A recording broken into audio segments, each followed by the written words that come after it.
I'm Matthew Chablevitz, also known as DJ Zab of the NYC Metal Scene show on Metal Messiah Radio. Also owner of NYC Metal Scene, Boston Metal Scene, and Philly Metal Scene. And I'm here with Viserion. And who am I here with, guys? I'm Ben, guitar and vocals. Matt, drums.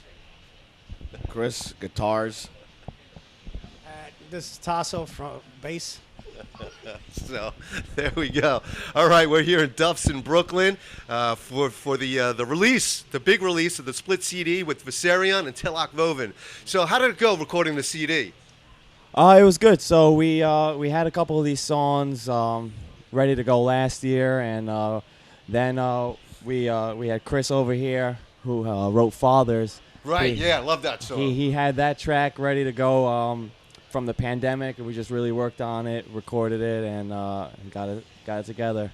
And we also luckily had some good guest vocalists come I in. noticed that too, because Greg hooked me up with a CD, an advance copy at Ed at Armageddon's Barbecue, Ed from Armageddon Productions Barbecue in early July. So I was able to hear your 3 tracks. Really was digging it. Yeah. Fathers is a really killer song. And yeah, who's because the last 2 tracks, you have 3 tracks for your side, and Teloch Vovin has, well, I guess 4 full tracks. Yeah. You know, because they have a couple like interludes and stuff like that. Mm-hmm. So how did you get a hold of the special, the featuring, the special guest, guest vocals? Yeah, so we had, for Abandon, we had a friend of ours, Xenomorph.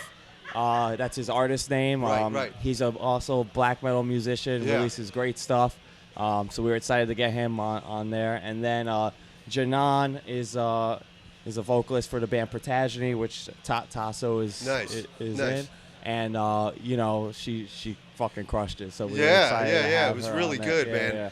So they all put a lot of work into it. Now, who came up with the idea to do the split CD with Teloch Vovin? So that was actually Tasso here. I'm going to let him handle this. Go ahead. Pass it over. Like a 40. It was our idea, myself and Greg's, because Teloch Vovin is a dragon, Viserion is a dragon, and it only made sense to have a split with 2 bands that had the same... I got you. Nice. Okay. So there you go. So yeah, that does make sense, man. And so when you guys were writing the music, how was that coming about? Did you have these songs written for a while, or? So Reborn in Darkness we had released last year as a single, and Abandoned we had Abandoned we actually rewrote because Abandoned was on Natural Selection. Right. Yeah. But with the new lineup, we reapproached the song.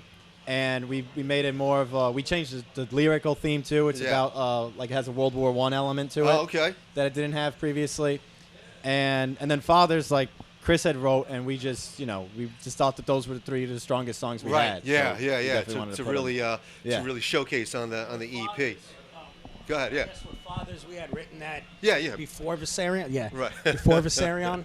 Right. And we had written the lyrics, myself and Janan. Gotcha. And we brought it to Chris, and Chris was... And what was Fathers about? What's the lyrical theme on that one? Well, basically about the crucifixion of Jesus. Oh, okay. And the, all right, Roman I got you. soldier that stabbed him, and it's from his perspective. Yeah. Wow. Damn. Yeah, that's a really. I think that's the longest song on your.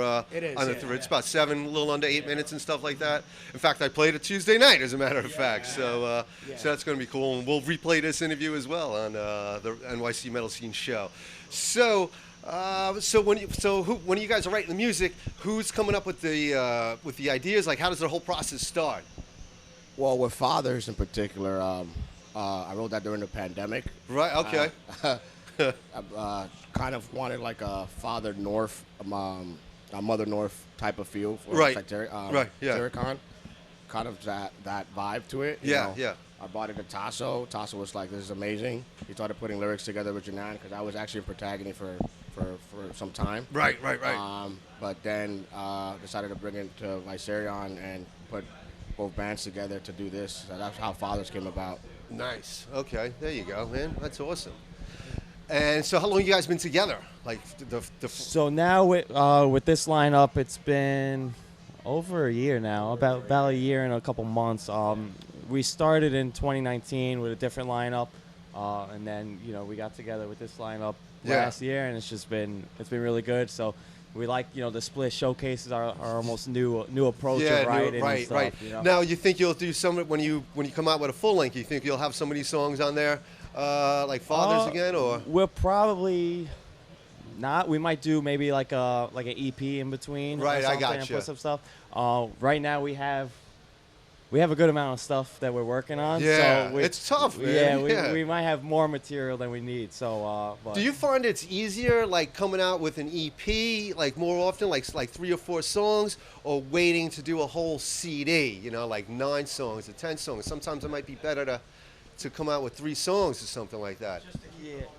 Yeah, I think a lot of it depends on certain songs we might have that might not necessarily fit on an album, but they're still good songs. Yeah, so we like to do like an EP almost of like, hey, this song is, we worked hard on it and it's a good song, but it doesn't necessarily flow with the album. Right, so exactly. I think that's a good way that we approach. Now, when you're writing like a full album, are you trying to like make like a whole theme throughout the album?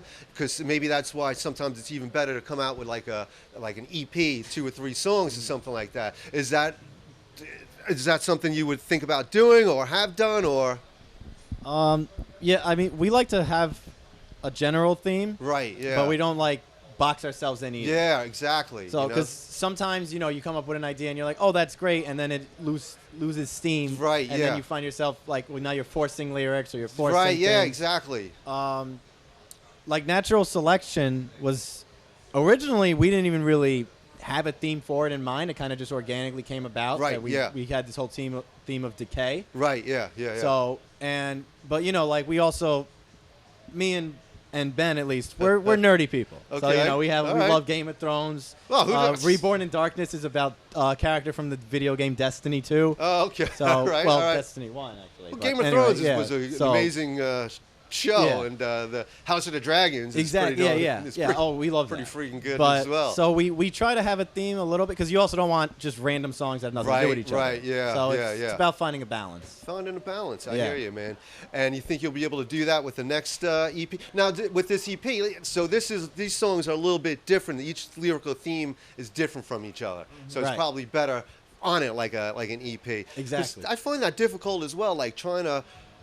Like you said, you want to box yourself in on a full album, and it's freaking hard, Like, I mean, I know some people do it, but like sometimes if you go deep and you really take a deep dive into the lyrics, sometimes you're like, well, maybe it's just better I don't know what they were saying because they're just trying to rehash something to fit like a lyrical theme. I can't think of anything off the top of my head, or if I could, I wouldn't want to embarrass the band anyway, so I'll just keep it to myself. No, yeah, well, definitely, I definitely agree with that. But when we rehearse and we write songs, it's kind of like it organically just manifests itself. Right. In a way, so technically it just becomes a theme when you're rehearsing. Yeah. It's like making a record. I always picture making a record that's like it's a snapshot of how you're feeling, how your band is at that moment. Yes. You know what I mean? That's a great an analogy of that, man. Yeah, because like every album is different from the last. Sure. Like, unless you're Slayer, you know what I mean? But it's fucking Slayer. It's fucking amazing. They're allowed to do that. Yeah, they're allowed to fucking do that, But it's that. It's like a snapshot of what we're doing there, so it kind of becomes themey. Right, you know right. Because Natural Selection is going to be different from our next full length. I gotcha. Although some may say, if a certain band wants to veer away from what they were doing from their previous album, they're like, they're doing something different. It's like you can't please everyone, So you just try to be true for yourself. Like for instance, look, I really enjoy like the old school Opeth. I think the last Opeth album that I really dig was Watershed. They had the Lotus Eater on there because I like the balance of the clean vocals and the death metal vocals. And then the last few albums, they were fine and all, but they just weren't in my wheelhouse. It was more like progressive rock. But, they were still doing what they wanted to do, and they were still supremely talented at doing it. So that is difficult. Where are all you guys from? Do you guys live close together, or? Yeah, now we do. I know Chris, you're from the Bronx. He's from the Bronx. But we're all pretty much based now in the same area of Queens, which is good. Like, we could get to rehearsal spots. Yeah, right, because that's how it ties into the last part we were just talking about, because it's easier for you guys to get together.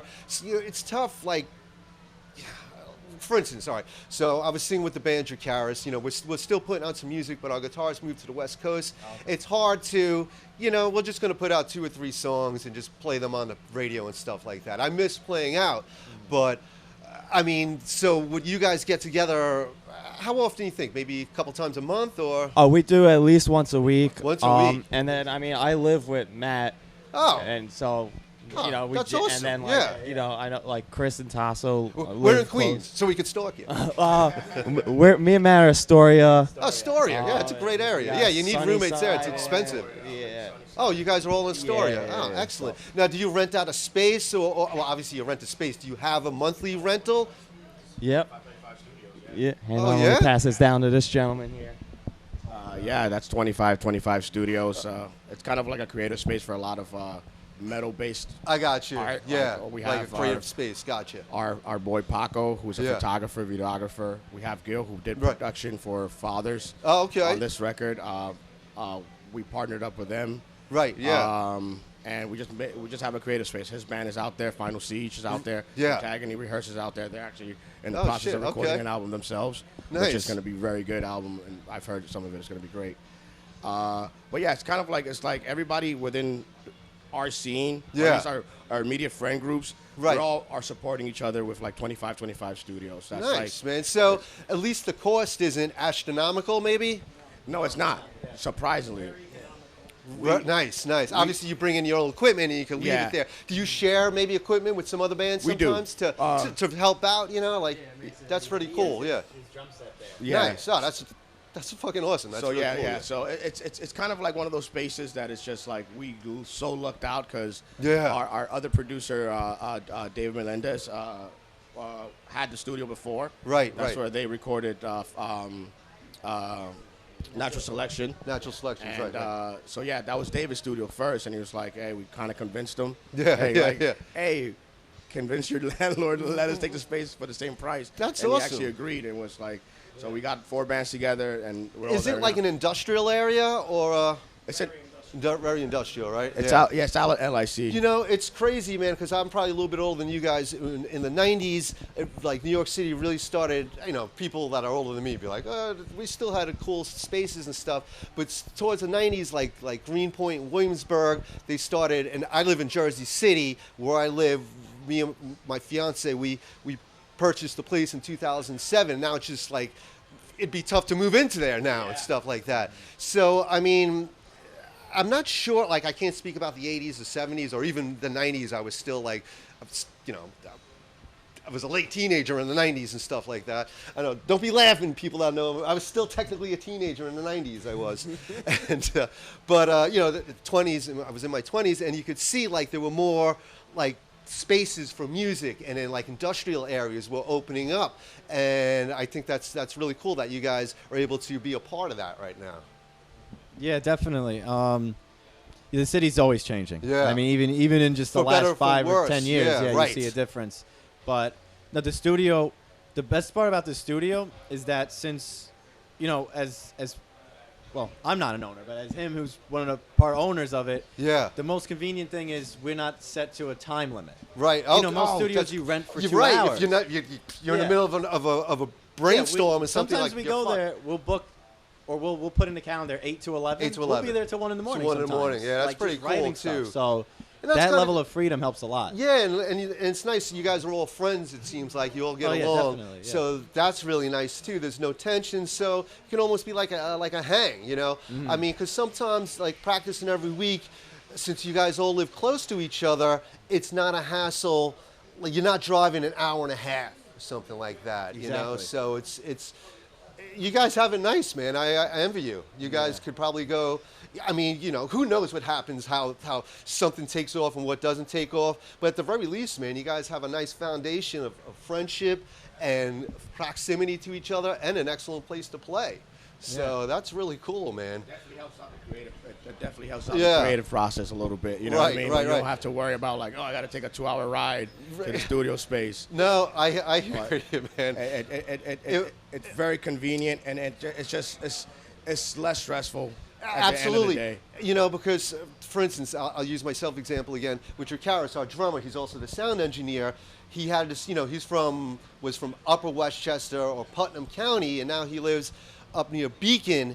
And it's just difficult, man, you know, driving like once a week, you know, 70 miles, like 140 miles round trip, you know what I'm saying? So I envy you guys, man. I hope you guys keep it going. Hey, man. No reason why not to. Yeah. It's a really good time to be in this band, man. Yeah, it seems like it. Like, I think everything's aligning when it comes to our creative force, I guess. Sure. It's like, it's really hitting hard. How far down, where in the Bronx do you live, you don't mind me asking? Oh, I don't live there now, but I used to live out in the boondocks of Kingsbridge. Oh, so you're up there. But so you're living in Astoria now as well? Oh, Sunnyside, yeah. Oh, Sunnyside, so it's right there. It's right there, yeah. Stone's throw away. So how do you get to practice? You take the bus. Picks You got wheels? Yeah. Oh, okay. Picks me up, man. That's awesome. Well, there you go. You can't beat that and stuff. And since you guys live in Astoria, you could probably either walk there or is it off the R train or the N or something? He drives, yeah. Oh, you drive as well? Okay, great. So there you go. Bam. So all right. So what do we got coming up for Viserion? I know you guys got a show. I got a list on NYC Metal Scene. Yeah, so we're actually playing the Death of Summerfest in Baltimore. Oh, you are playing that? Okay. Yeah, we're playing that. We're on Friday, but it's a great lineup. Yeah. Our friends at Tombstoner and Tombstone, yeah, of course. Cranial Damage. Cranial and, Damage, yep. Fresta Gore are all playing it. Yep, I've filmed all of them and worked with all them. So, excellent guys, man. We're excited about that. Yeah, that's then really we cool. have the Solemn Vision show on August 26th. With, yes, that's a great lineup. Yep, with, absolutely. That's Finn Moore's getting back together. Where's that? That's at Lucky's, right? That one's at the Meadows. The Meadows, that's right. That's right. Meadows. That's an excellent place to play, man. Yeah, we'll talk later and stuff because that's a great place to be filmed. The soundboard, the guy up there is really cool. I run this. Yeah, it's a nice. I filmed Blood Feast and Shaka there. Also did Possessed. You were there and stuff, right? Really cool place. You're gonna love being up on that stage. Yeah, Make sure you excited. have a JPEG or something for your image for the background. Right? That's great too. That's for like technology, but at least you're not up there hanging a banner and stuff like that. You're like, here, give them a flash drive. They just pop it up there, and they keep the back of the wall all black, and bam, there's your logo is going to be right up there. Yeah, I'm afraid of heights, so I don't want to be climbing up. Oh, right, I hear. Okay, so that's going to be great, man. And so there you go. We got 2 killer shows coming up. So yep, and then we just keep writing. And hopefully get some stuff out maybe next year or something. Right, and keep having fun and just enjoying it, man. All right, man. I think we got it covered. Anything else you guys want to wrap up with? That's it. Anyone else got anything to say? No. Solve any world political, Hang economical on. problems? Chris wants to say something. Right, of course. Everywhere. Where can we I find just want you to guys? thank a couple of people. Please. I want to thank Duffs for hosting this interview and the party tonight. Yes. Thanks to Jimmy. Yep. Our brothers in Teloch Vovin. Teloch Vovin, yep. And everybody supported us throughout this process. Right. Man. It's been a killer experience, and it's been really, really fun so far, man. Right. All right, man. There you go, man. So I'm Matthew Shablevitz. I'm here with Viserion. This is also known as DJ Zab. This is the NYC Metal Scene Show on Metal Messiah Radio. And hey, man, check us out 24 hours a day and check out Viserion. Where can we find you guys? Instagram, Facebook. We have Spotify, Bandcamp. OnlyFans. I don't know about that one. OnlyFans. and that's Viserion. Yep, that's correct. Viserion, because I'm an atrocious speller. Yeah. So, I'm doing that mainly for myself. A lot of people spell it wrong sometimes. I hear you. I spell my own name wrong sometimes, so it's all good. All right, guys. DJ Zab, NYC Metal Scene Show. Matthew Shablevitz, NYC Metal Scene, Boston Metal Scene, Philly Metal Scene. Yeah! Right. Fucking A. That was cool, man. Appreciate you. Thank you so much. Thank you. Appreciate it. Yeah, that was cool. Yeah, there's no need to edit any of that shit, man. I'm gonna keep me fucking turning the